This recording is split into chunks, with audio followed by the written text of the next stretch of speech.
Welcome to the Wooriellic Farm School. Unfortunately, because you can't come here, I've decided I'm going to come to you. I know that's a bit spooky.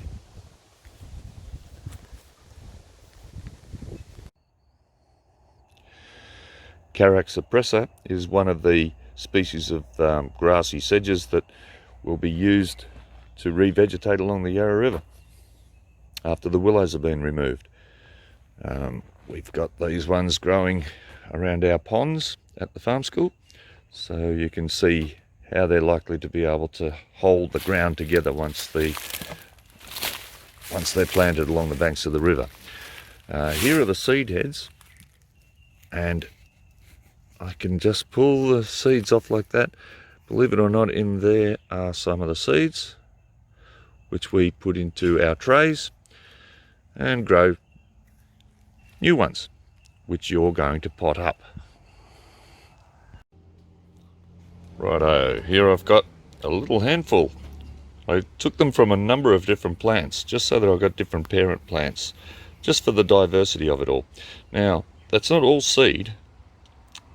The seed is actually just those tiny little brown bits in amongst there. So a lot of it's just the, there you go, I think you can see that quite clearly.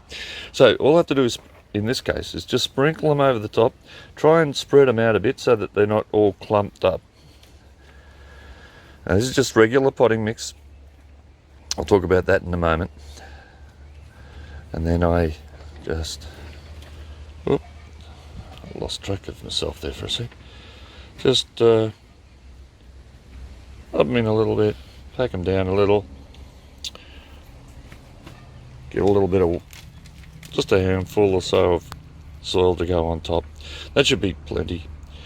Now, it's very important to label seeds when they're, or the trays when they've been done like this. Here's one I prepared earlier.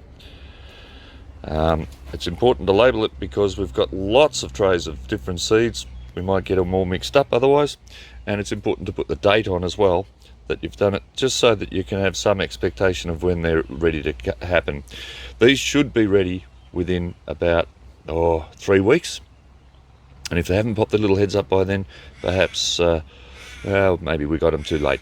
We have got more seed in storage, so we can grow plenty of carax. Here is a tray that we produced earlier. As you can see, there's already quite a few that have been potted up, and that's what you're going to do next.